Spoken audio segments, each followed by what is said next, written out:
Bismillahirrahmanirrahim. My dear students, Assalamu alaikum.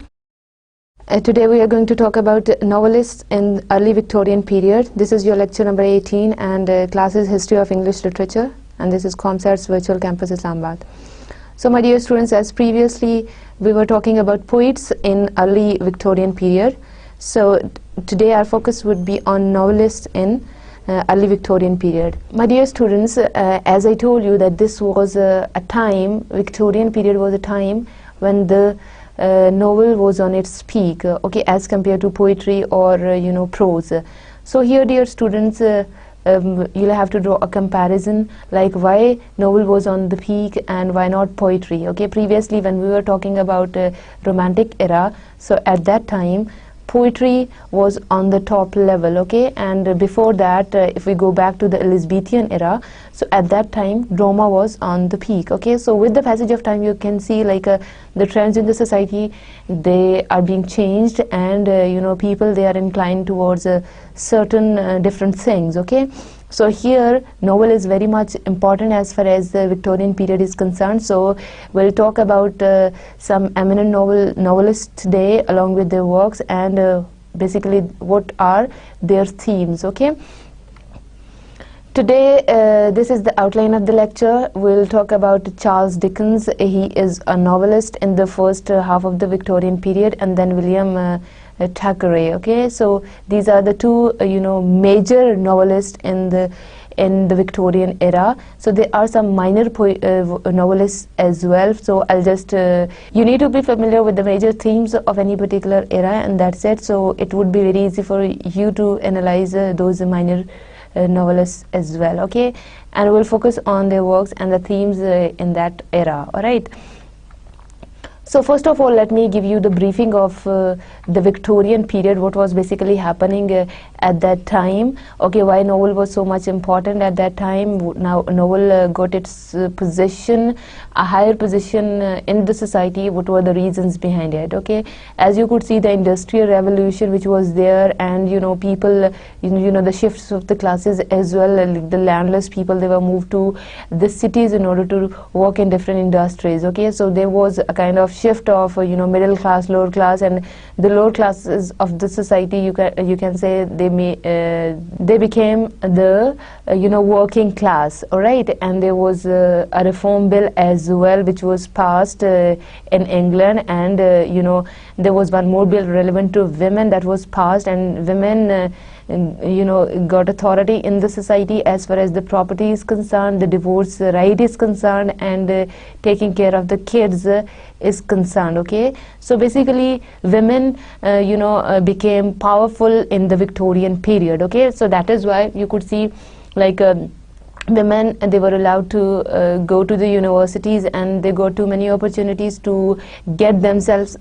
educated in colleges and universities, okay, in England. So my dear students, that was basically a kind of revolution in the literary world as well. So we'll see some female writers as well in the Victorian period, okay. So basically what was the reason behind it? Because education was being promoted to all classes of society, to all genders, like to men and women equally in the society. So my dear students, these are the things which are behind the discussion today, like the rise of the novel, because the language of the novel is quite easy to understand, and people who can just read, they can understand the language, okay, as compared to poetry, and poetry is considered difficult as compared to novel. So my dear students, here you just have to keep in mind the trends of the society of that time, plus the themes of the novels, okay, in a broader term. All right.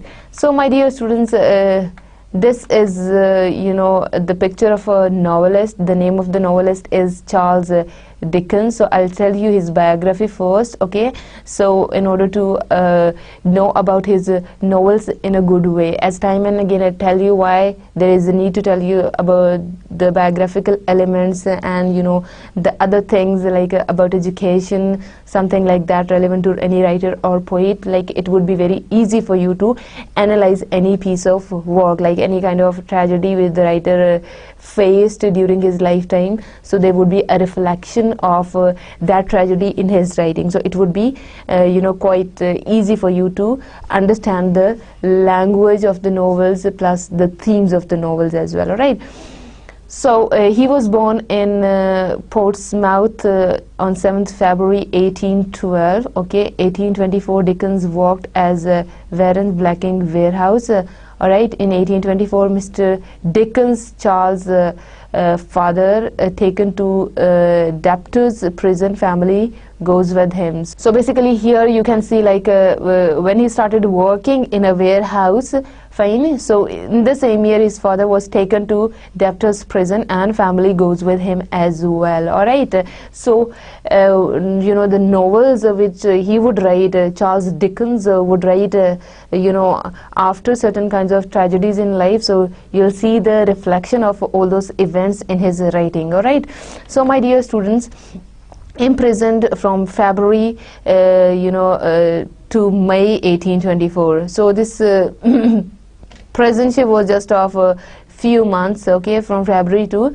May 1824. All right, 1827 Dickens' family evicted from home for not paying rent. Okay, Charles is pulled out of a private school because of the financial problems which they were facing. Okay, Charles, now 15, becomes law clerk and freelance writer. Okay, and in 1834 Charles takes Bose as pen name. Okay, so basically this was his pen name as well. Okay, 1834 Charles' dad re-arrested for debt. So basically the kind of financial problems they were facing, and you'll see the depiction of all those problems in his novels as well. So he was pulled out of private school for not paying the charges of the school, plus they were evicted from house for not paying the rent, and his father was again arrested for not paying the money, okay, of debts. Fine.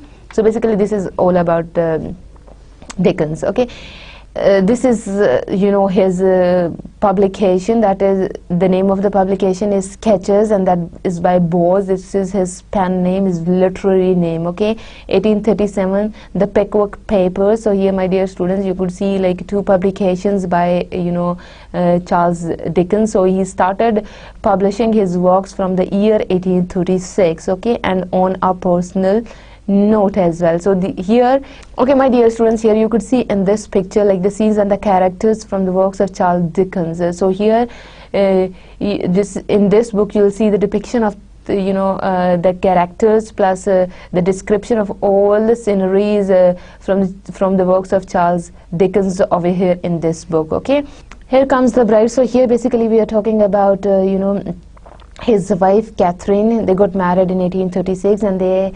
gave birth to 2 kids. Okay, so here, my dear students, here this is all about his family over here. Okay, so my dear students, previously you could see the kind of financial problems they were facing. His family could not pay the rent and they were thrown out of the home, and he was also not allowed to go to the school because they could not pay the expenses over there. All right, so these are the financial problems, and this is about his personal life. Okay, so this bride is basically his wife Catherine. Okay, so आपने जब editing करनी है तो उसमें ये करना है कि ये जो ब्राइड है ना, इसको, ये ब्राइड नॉवल नहीं है, इसकी वाइफ है. जब मैंने पहले इसको डिस्क्राइब किया था तो वो आप चेंज कर दीजिएगा, ठीक है. But back to business. 1837 Oliver Twist is serially published, appears in periodical magazines. So basically this is the first time when he started doing his business in 1837 through his literary works. Okay, so this is his first novel that was this was his first novel that was serially published in periodical magazines in 1837. Okay, some other Dickens novels. Okay, so in 1837 he published Nicholas Nickleby. Okay, in 1840 The Old Curiosity Shop. Okay, 1841 Barnaby Rudge. 1842 American Notes.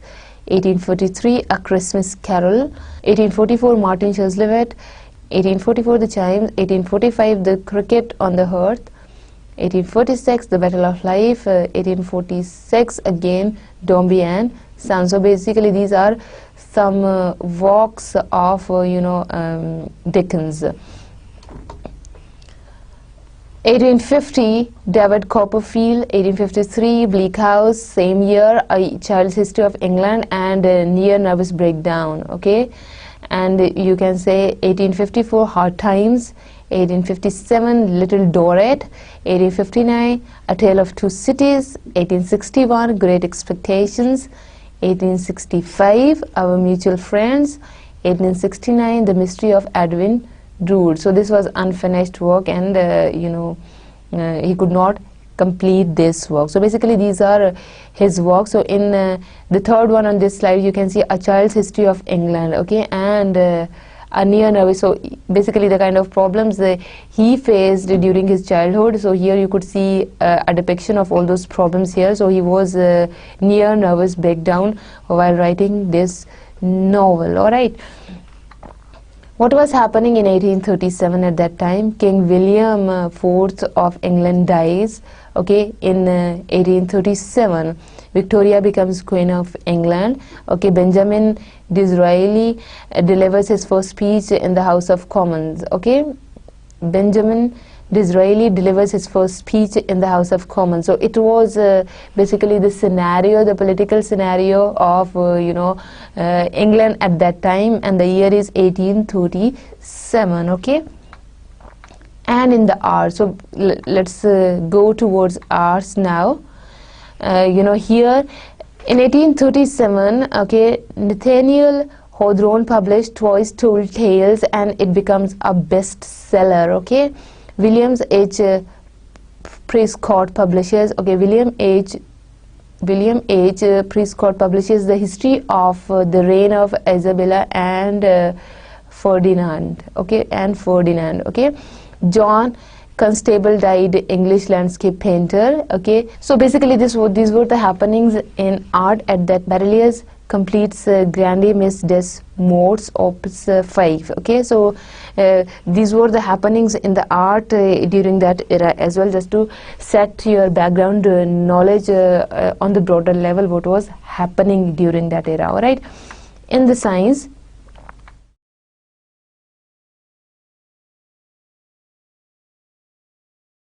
In the science, industrialist August Borsig opens iron foundry and engine building factory in Berlin.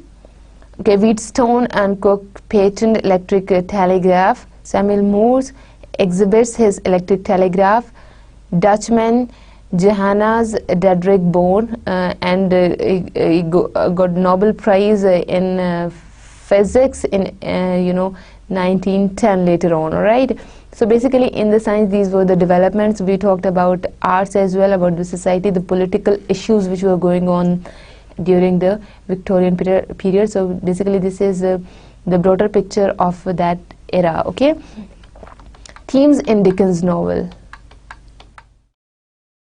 My dear students, here we are focusing on Charles Dickens. So here you can see like themes in Dickens novel, the powerlessness of children. My dear students, as I was telling you, like when he was a kid, they were facing some kind of serious financial problems. So here these are some of the themes in Dickens novel, and this is one of the themes, that is the powerlessness of children, that how children, they are not powerful in the English society during the Victorian period. Okay, so this is, you can say, autobiographical element that is present in his most of the novels. You could see, okay, in form of different characters. You'll analyze like that is Dickens characters, like when a child is powerless, or you can say when a child is not that much outspoken, or they're not getting the rights in the society. So that is the character of Dickens. Okay, Good's ability to triumph over evil. So basically, Good's ability to triumph over evil. So basically this is a comparison of good and evil as well. Some characters would be presenting good and some characters would be there presenting evil in the society. So good would always win the game. Good would always win the game. All right, man's humanity to man. Okay, my dear students, here you can say man's humanity to man. This is a very important thing, like the relationship of a man with other man in society. Okay, so this is about humanity, about the kind of feelings of one person for another. Okay, man's inhumanity to man. So previously the theme was man's humanity to man, so here this is inhumanity as well, like people who do not treat other people of the society in a good way. So here his novels would also cover this kind of people as well. Okay, the outcast's search for status and identity. So my dear students, powerlessness, okay, humanity, inhumanity, plus the search for status and identity. So you'll have to keep in mind these basic themes of Dickens novels. Okay, the heinous or the hateful nature of crime and criminals. So here basically the depiction of the society, again I'm telling you,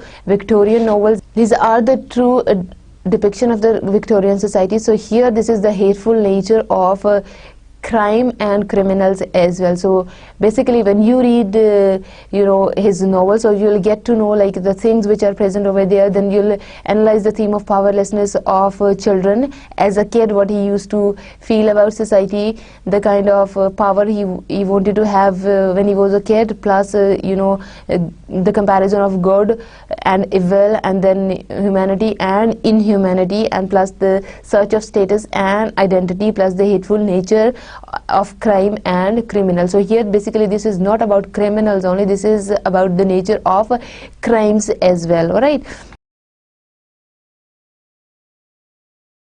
while analyzing Charles Dickens novels, so you have to keep in mind these major themes. Okay, so like which is a clear depiction of the Victorian society of that time, plus this is, we are talking about the first half of the Victorian period. All right, so my dear students, here you could see like hard life for English teenagers in this century. So basically that is as far as the survival of the teenagers of the English society during that period is concerned, that was very hard. So in his novels you could see like that is about, his novels are about teenagers, so you could see like the kind of hardships they face that is very much present there in his novels. Okay, cruelty and inhumanity in daily life. So in daily life you could see like how people they treat each other, how much they are cruel, and you can say the elements of inhumanity are present in our society. You could see in the daily life of the human beings as well. So basically his novels are based upon the social issues in the society. So you could see in the previous one, that is the problem of the teenagers, and here this is the problem of cruelty and humanity in daily life. My dear students, here you could see in the second picture, okay, here you could see a man is beating a kid over here, and behind the scene you could see one more kid who is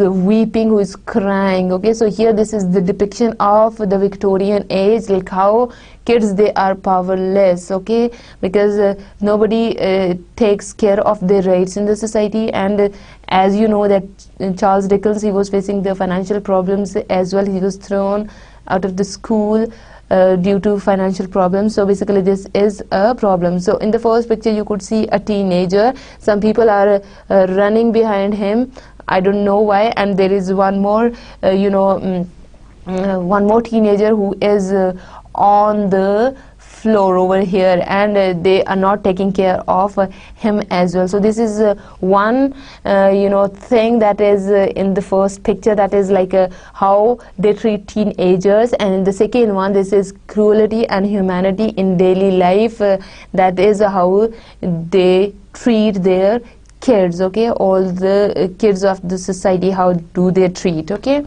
Dickens' style of writing. So here we'll focus on Dickens' style, because he is one of the eminent writers of the Victorian age. So my dear students, here we'll focus on his style as well. Okay, Dickens' description show a wonderful eye for detail. Okay, Dickens' style of writing is fill spaces and including lots of repetition and long lists. So whenever he describes something, so you'll see that in form of long list, and there is a lot of repetition as well as far as the dialogues are concerned and different situations are concerned, so you'll see a lot of repetition. Dickens loved words. He included a lot of powerful adjectives and is famous for his use of metaphors and similes. So here these are the two literary devices which are specifically used in poetry. So you could see like personification, metaphors and similes are present in Dickens novels as well, and he included a lot of you can say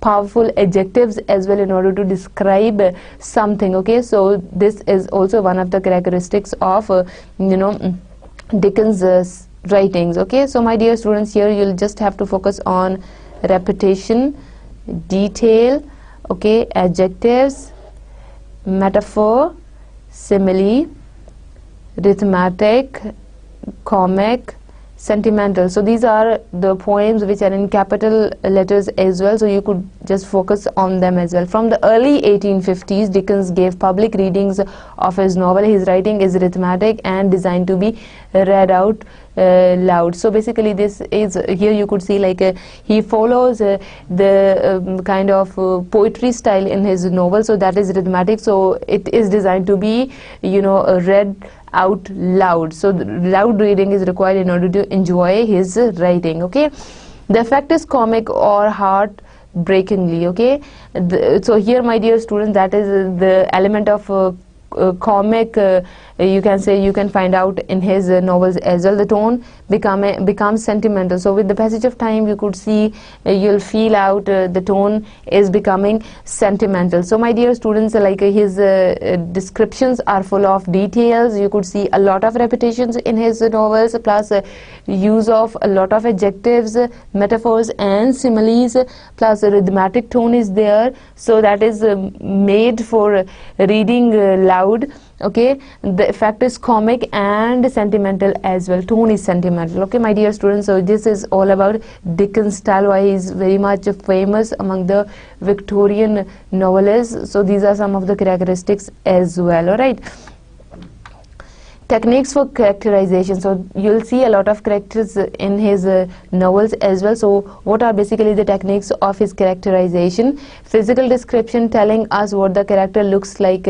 Dialogue, what the character says. Okay, so my dear students, this is by giving the physical description of different characters, he tries to build up an image in the reader's mind. Okay, so dear students, here you'll see like through physical actions what the character does, particularly in relation to what he or she says or thinks. Okay, thoughts or mental actions, the character inner life with what the character thinks. So basically here you'll see from physical description to the mental abilities of the individuals. You could see like Dickens tried to cover all the aspects of a human life. Okay, from physical description to physical actions, then to thoughts. So basically this is his novels are mixtures of all the things. They are not just about the external world or about the physical actions of the individuals only. So what individuals or the characters in his novels they think, that is also depicted in his novels, and that is why he is very much famous for writing novels. Okay, this is characterization too, judgment by others. So basically this is like he gives the right to the others to judge any kind of character, what other characters say and think about this fictional person. So basically this is the fictional person, so judgment is also very much important, which is done by the other characters who are present in the novel. The narrator's judgment, what narrator tells us about the character. So basically the narrator is the person who tells you the story, so his judgment is also involved here. So my dear student, here my dear students, you could see the narrator's judgment plus the judgment by the characters, different other characters whosoever is there in the novel. The author's judgment, what the author thinks of the character, sometimes difficult to determine until late in the narratives. So here my dear students, you could see the kind of characters he presents in his novels. That is very much important, and I told you the techniques as well. He talked about the physical description plus the physical actions along with the mental abilities or the thoughts of the characters, plus the judgment by the others, alright, and the judgment by the narrator who is telling you the story, and then a judgment of the writer himself as well. Fine, so these three judgments are present in characterization of the novels, okay, by Dickens. Children in city, very hard life. So basically this is, again I'm telling you, like one of the themes here, my dear student. You could see, like as I told you before as well, like powerlessness of children. That is one of the themes of Dickens' novel. So here again you are seeing, like, this is children and city, very hard life. So this is basically, while living in the city, we are talking about children. Maybe these children, they belong to the poor class of the society, or from the low class of the society, who became the working class later on when they moved towards city. So okay, my dear students, children in the city, the kind of life they were leading at that time, that was very hard. Children from low class suffered abuses, long working hours, and were the weakest members of London society. So basically, as a kid, as a child of that society, Charles Dickens also faced a lot of troubles while living in London society. So that is why you'll see a child character in all his novels. Okay, so the kind of problems children were facing at that time, you could see some of the problems over here on this slide. That is like they suffered abuses, long working hours. Here we are pointing out child labors, and were the weakest members of the powerlessness of the children in that very particular society. Okay, my dear students, by keeping in view this, you'll be able to analyze his works in a good way.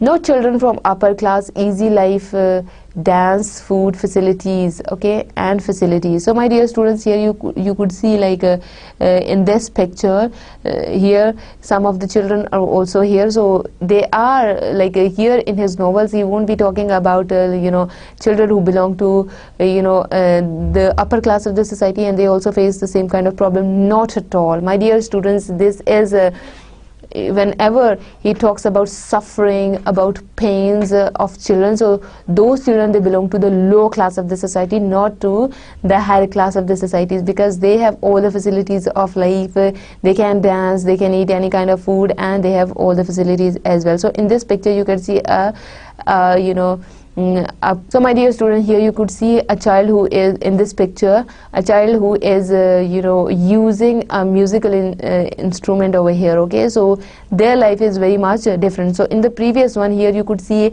like, this child here is presenting labor. Okay, fine. So he has to earn money, he has to walk somewhere for several hours in order to get some money to support his family. So here in this picture you could see the entirely new environment, that is like a child is using a musical instrument. That is why we can say, like, they have all the facilities of life. So here you can draw a comparison of this child who is from lower class and this child who is from higher class of the society. Okay, so my dear students, here in his novels he exercises his social conscience, that is the judgment, your judgment, what is bad and what is good. Okay, he crusaded for children's rights, so he fought for children's rights. He was an advocate of child labor laws to protect children.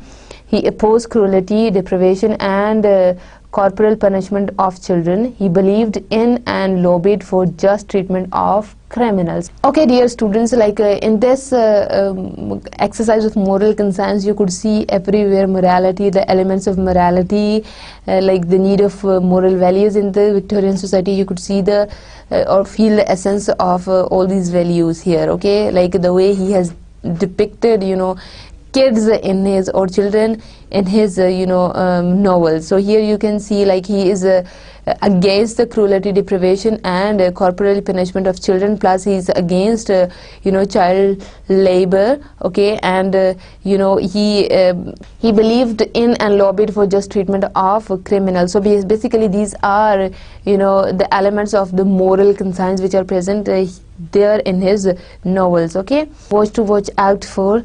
So here in this you could see, like, the use of irony is here, use of coincidence is there, and the use of humor. So my dear students, again in this picture you could see, like, a person is beating a kid over here. Okay, and he has a dog along with him as well, and a lady you can see who's protecting the kid. So that is there in his novels again, you can see. Okay, my dear students, I just want to repeat some of the things from Charles Dickens' novels. Okay, the way he has depicted the Victorian society, the sins in the Victorian society, the drawbacks in that very particular society in his novels.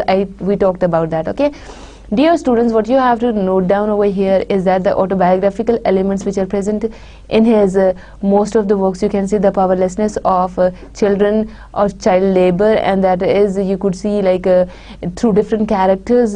So my dear students, you could see the kind of characters he uses for his novels, and you know, there would be a comparative study of, you know, two classes of the society as well. One about like this is about the kids who do some kind of work for several hours in any industry at anybody's place. The kind of problems which they face, you'll see it while reading his novels, okay? And one more thing that is very much important, like on the other hand, you'll see like people from higher classes of the society, kids from the higher classes of the society, they are leading a very peaceful life. They have the opportunities to dance, to eat good food, and they have all the facilities of life. So by drawing the comparison of both the classes of the society, he is, you can say, he is in favor of so basically, my dear students, throughout all his novels, you'll see like he fights for justice in the society.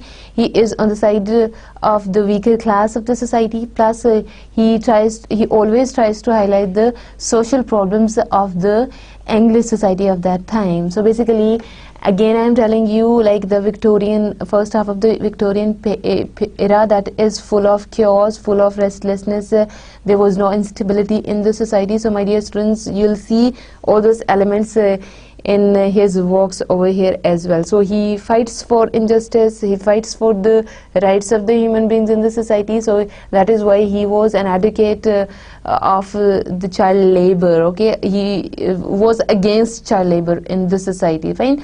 So that is why through indirect representation, you can say, like he presented almost in all his novels, he represented two societies simultaneously. One is the lower class who does not get any kind of rights from the higher authorities, and the other one is about the higher class of the society who is enjoying all the luxuries of life. So the difference is on the level of society, the social classes, okay, in the society. So my dear students, by keeping in view, like he used too many ironical elements in his novels, plus there is a use of coincidence as well, alright, and the use of humor as well.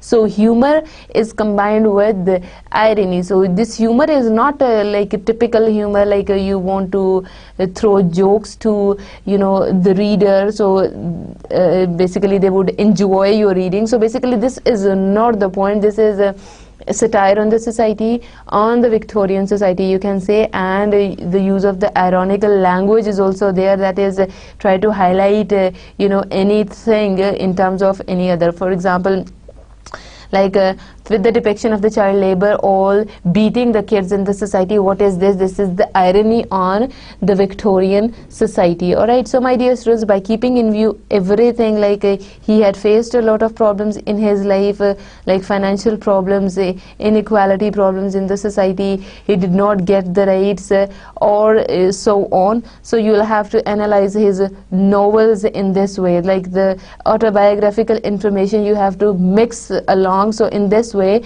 you will be able to understand the concept of the Victorian society of that time. All right. Another very popular novelist during the first half of the Victorian period is William Thackeray. So my dear students, here, like he was born in 1811 and then he died in 1863. So my dear students, here we'll focus on some of his works as well, and then we'll do a comparison of Charles Dickens and William Thackeray, like what are the similar aspects in both novelists' works. All right. Okay, my dear students, this is the introduction of William Thackeray. So we'll start with who was William Thackeray, the short biography, some expressive moments of his life, marriage, troubled times, responsibilities, the Brookfields, controversy with Charles Dickens, the best books he wrote, history of his books and later years, and then conclusion. So this is the outline of the later part of the lecture today, that is about William Thackeray. All right. Who was William Thackeray? William Makepeace Thackeray was the second representative of critical realism in English literature of the 19th century.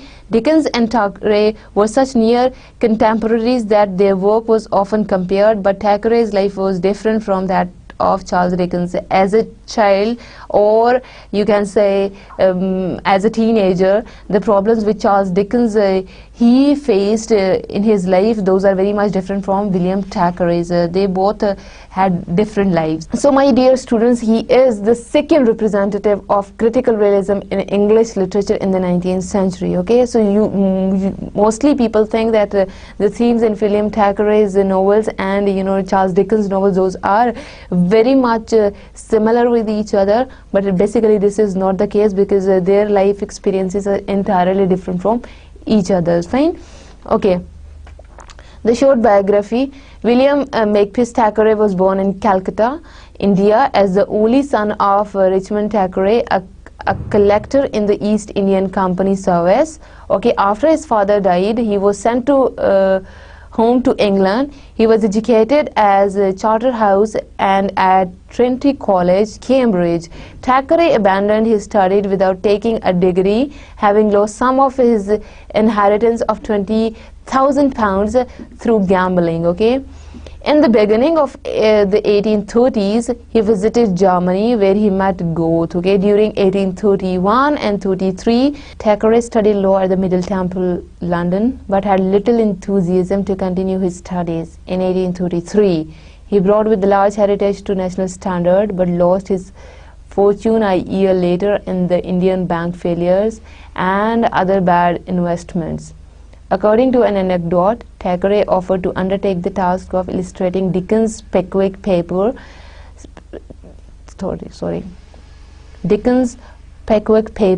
1836, but the author himself found Thackeray's drawings unsuitable. So basically this is the short biography, what happened with him.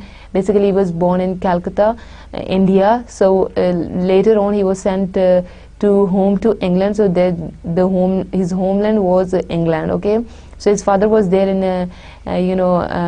Calcutta, okay, during that period. So basically later on you could see like he was offered to undertake the task of illustrating Dickens' Pickwick Papers in 1836, but he found that author unsuitable for him, so he could not, you can say, take that responsibility due to it. All right, some expressive moments of his life. Thackeray began to contribute regularly to Fraser's magazines, Morning Chronicle, New Monthly Magazine, and The Times. So basically here you could see like, okay, my dear students, so for the very first time he started writing for different magazines, and this is the very first when his writings attracted a lot of audience is that by Punch, where he satirized English snobbery. These sketches reappeared in 1848 on the Book of Snobs, in which he stated that he who meanly admires mean things in a snob. So my dear students, for the very first time when he got popularity in the society, that is with this one, the Punch. Okay, in 1840 Isabella Thackeray suffered a mental breakdown. Okay, my dear students, here you could see like Isabella Thackeray suffered a mental breakdown from which she never recovered. So she survived Thackeray for 30 years. The author was forced to send his children to France to his mother.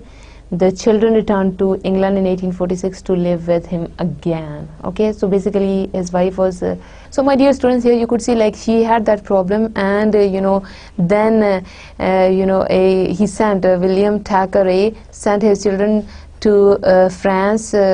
Okay, so and then they came back to England in 1846 to live with him. So these are some of the expressive moments of his life. You have to keep in mind these things while analyzing his novels as well. Okay, he met Isabella Shever, a timid, simple and artless girl. He felt outrightly in love with Isabella. She was just 17 and was totally under control of her mother. He was immediately ready for marriage, but Mr. Shever did not permit. Isabella herself could not make any decision. Similarly, his parents were also much reluctant for the union. His stepfather wanted him to establish himself first. For that, Thackeray was made the Paris correspondent for a newspaper, the Constitutional and Public Register, at J400 per year. Backed by the income and through his steady persistence, the marriage did take place finally on August 12. Okay. The marriage did take place finally on August 20, 1836. After trying out briefly the bohemian life of an artist in Paris and failure of his newspaper, he returned to London in 1837 and started his career as a journalist. He worked for periodicals like Fraser's Magazine and the Morning Chronicle, which I told you before as well, but his most successful association was with Punch, like where for the first time he was publishing his periodicals, you can say like his novels in form of a series.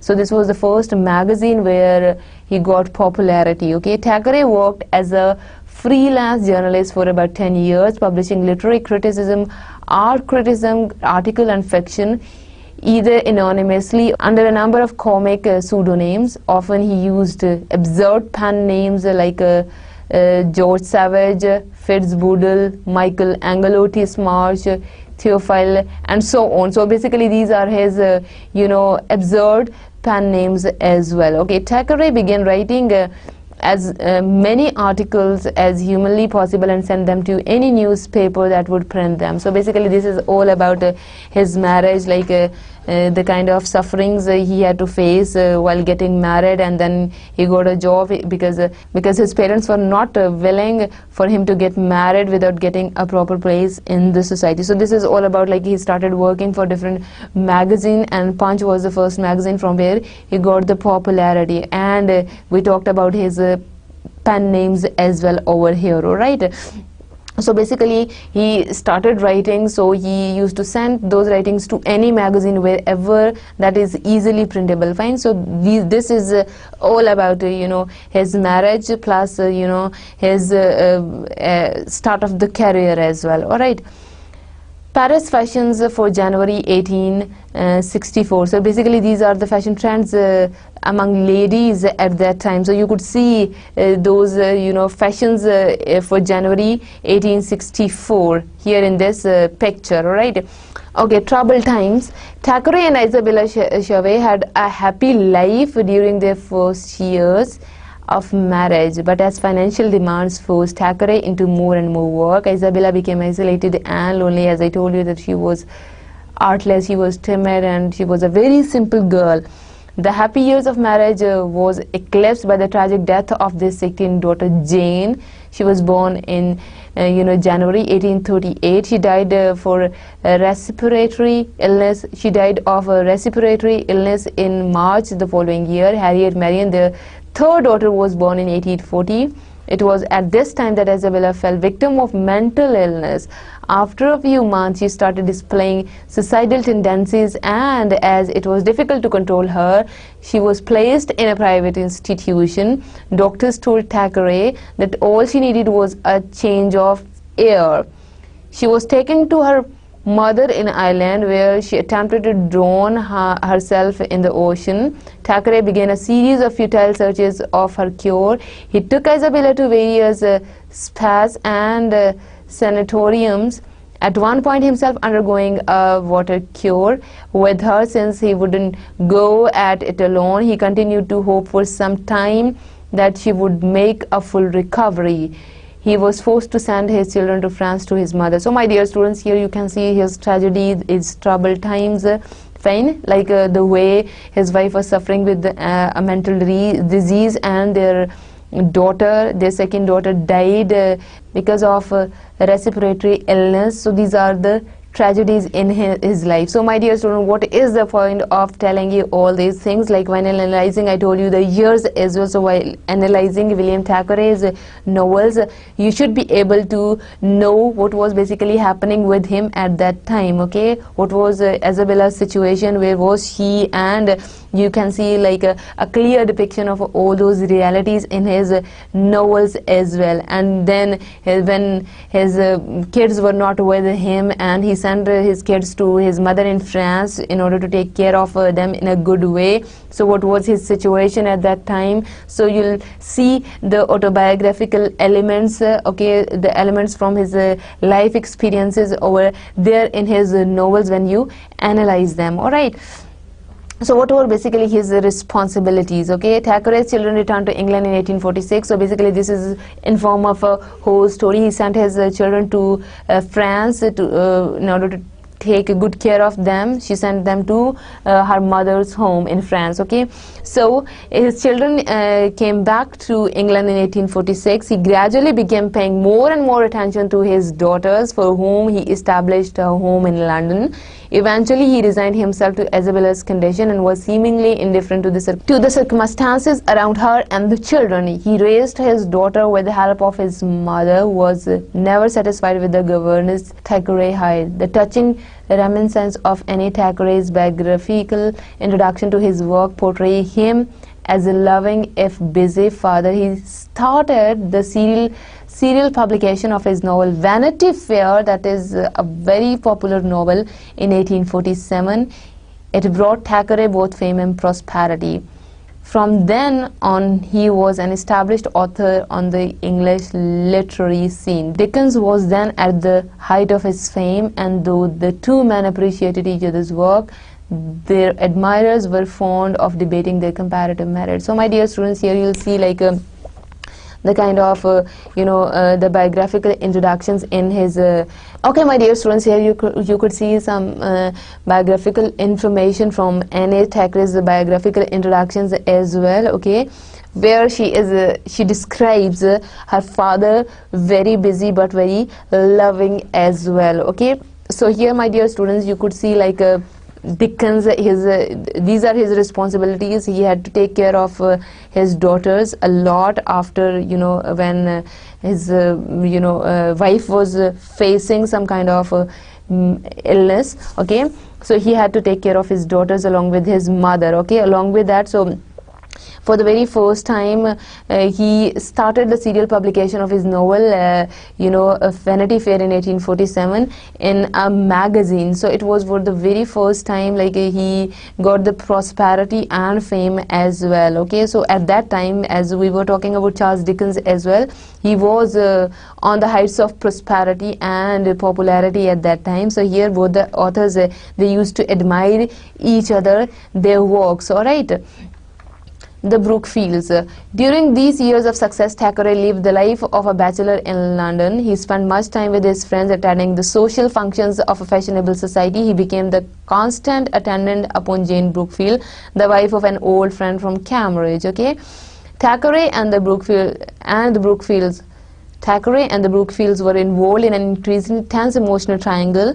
His first trip to America in 1852 provided the time and distance for Thackeray to try and extricate himself from the tangle. Henry Brookfield's coldness and desire to dominate his wife, her resistance, and the need for someone to return to, and Thackeray's loneliness combined to create a complicated affair. So he had an affair with that lady. Brookfield alternately ignored or forbade his wife's warm communication with a successful novelist. So basically he was a successful novelist at that time. Okay, so they had an affair with each other. Jane Brookfield returned Thackeray's ardent expressions of friendship and eliminated her husband's inability to understand her. Thackeray, for his part, professed for Jane a devotion that was pure, and he also remained a companion of her husband. He nonetheless felt betrayed by Jane's tendency to cool down the correspondence when Brookfield complained. So my dear students, here his relation with the Brookfield's family, so he was again in love with, or he was attracted towards his friend's wife. Okay, so this is basically about another phase in his life. Okay, all right, my dear students, so by keeping in view all these things like the kind of tragedies he was facing before, and then his responsibilities, and now his relation with the Brookfield, so you will see all these elements in his novel a lot time and again. All right, controversy with Charles Dickens. So previously I told you like they used to admire each other's work. So here I'll tell you a controversy as well with Charles Dickens. Okay, of the several literary quarrels in which Thackeray got involved during his life, the Garrick Club affair is best remembered. So my dear students, you will have to keep in mind just the affair of the Garrick Club. Charles Dickens had always been one of the Thackeray's earliest and best friends, but a quarrel had arisen, and for several years the two men were not on talking terms. Thackeray had taken offense at some personal remarks in a column by Edmund Yates and demanded an apology, eventually taking the affair to the Garrick Club committee. Dickens was already upset with Thackeray for an indiscreet remark about his affair with Ellen Terran, and so he championed Yates. Okay, Dickens helped Yates to draft letters both to Thackeray and in his defense to the club's committee despite Dickens' intervention. So my dear students, here you will see that was a controversy with Charles Dickens. So how they were involved in it, and you know they were not in talking terms as well. So that was the controversy, and I told you the reason as well in this slide, and how they were both were presented to the Garrick Club committee as well. All right. So the best book he wrote, so we are talking about William Thackeray over here. The best books he wrote were the Yellow Plush Papers, Catherine, the Paris Sketchbook, the History of Samuel Titmarsh, and the Great Hoggarthry Diamond. Okay, the Book of Snobs, Vanity Fair, as I told you before, the English humorist of the 18th century, the History of Henry Esmond, the English humorist of the 18th century. One more version of this one. Previously it was published in 1851, and this is in 1853. The Newcomes, The Rose and the Ring, Miscellaneous, the Virginians, the Fort George, Lovell the Widower. Okay, Lovell the Widower, Poems and Essays, The Adventures of Philip on His Way Through the World, Roundabout Papers, Dennis Dowell, collected editions, and then Letters and Private Papers. So these are his best books. Okay, so my dear students, there are many others as well. So I tried to highlight many books which are important. So there are many others. All right. So my dear students, here you could see like it's Vanity Fair, and it was published in 1848. It's the book of social realism which brought great fame to the novelist and remains his most read work up to the present day. It appeared first in 24 monthly installments which Thackeray illustrated himself, and then in 1848 as a complete book. So it was for the first time in 1848 he published it as a complete book. Previously it used to be there in different magazines in form of installments, or you can say in form of different episodes. Okay, so for the very first time he published it in 1848. Okay, the History of Pandens. Okay, so my dear students, this is another book by William Thackeray, and that was published in 1850. One of the earliest and greatest of the Victorian Bildungsroman. Okay, one of the earliest and greatest of the Victorian Bildungsroman.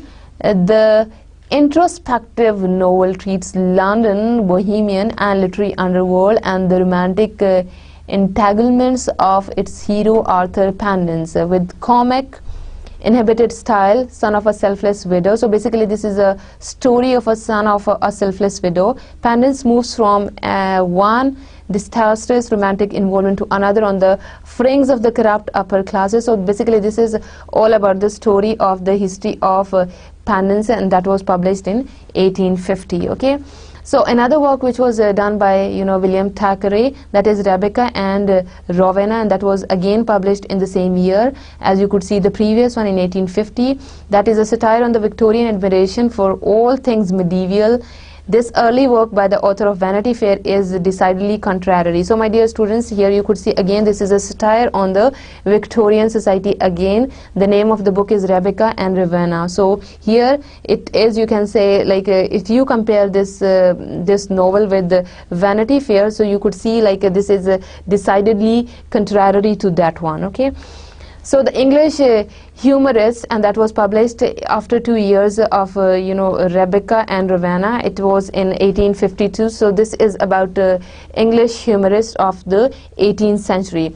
William Thackeray began as a journalist and produced his first critique in 1837 and his first novel in 1841. So this is about the brief, description of how he published his novels during different eras. His association with Punch, again a magazine which I told you from where he got the popularity, began in 1842, and articles continued until 1854. In 1851, he gave a series of lectures on the English humorists of the 18th century in cities around England and later the USA.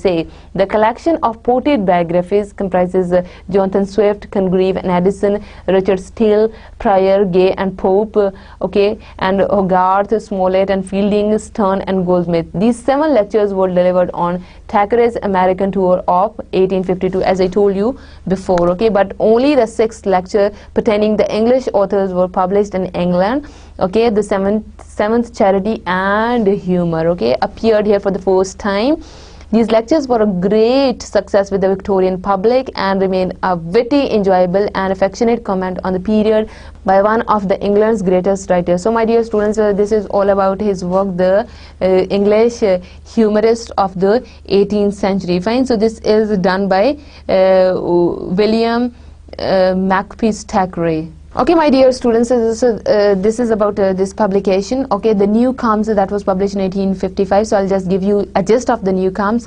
It concerns a self-made man, Sir Brian Newcombe, whose marriage into the aristocratic Q family brings title respectability to his family's new money. Now the marriage of the daughter Ethel is of crucial importance to both families, quest for further advancements, a revelatory and hugely witty caution among the hypocritical upper class. The Newcomes memorializes the evolution of an age. The Newcomes memorializes the evolution of an age. So basically, again, this is a satire on the Victorian society that is in this novel, The Newcomes, and it was published in 1855. So this is a story of a self-made man who got married in an aristocratic family. So this is in order to highlight the hypocritical face of the upper class, he wrote this novel. All right.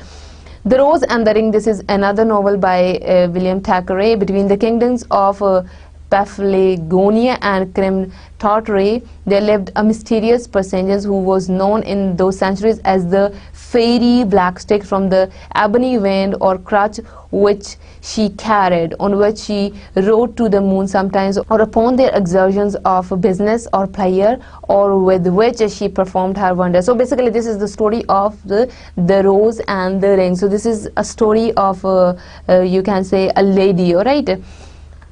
Later years. So here, my dear students, again we are talking about, as I told you, this is about William Thackeray. So this where he spent his later years. So he got popularity with a magazine, and then we focused on his work, the Vanity Fair and many other works as well. It was as if Thackeray had an intuition that he must take haste to hail and farewell to his old friend. It was only a few nights later, December 23, 1863, that he went to sleep for the last time. He was found dead on the morning of Christmas Eve. The master had called the role. The Thackeray, like the beloved Colonel Newcome is one of his novels, responded gently, "Adsum, I am here." Towards the end of his life, Thackeray was proud that through his writings he had regained the patrimony lost to bank failures and gambling. He passed on his daughters an inheritance sufficient for the support and also a grand house in Kensington. He was buried in the Kensal Green Cathedral. So basically, this is all about his later years, the way he died, and he left the property for his daughters as well. All right. So basically, I just want to conclude the discussion of today's lecture.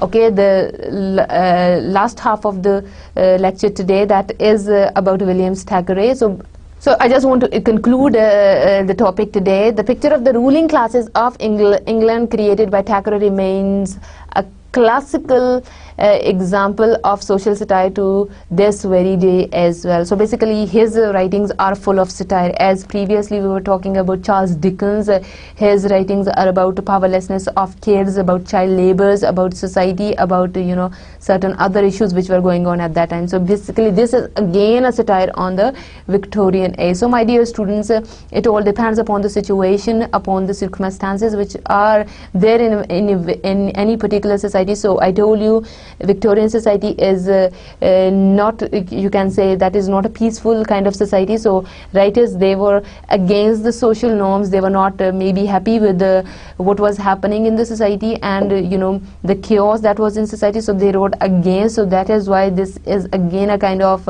satire. Most of the writings by William Thackeray, they are a satire on the Victorian age. Okay, so bibliography from where I got the material for today's lecture. These are A Critical History of English Literature by David Ditches, and the other book is A Critical History of English Literature by Dr. Mullick. So my dear students, for the rest of the information about the minor novelists, okay, which I could not cover today, so basically you'll have to go through these books if you want to know more about the novelists of the early Victorian age, of the early. So if you want to know more about the novelists of the early Victorian age, so my dear students, you can focus on these two novelists only as far as the early Victorian age is concerned, because if you know what were basically the themes and the trends of the society at that time, the literary trends at that time, like the writers, they used to write against the society, they used to add ironical and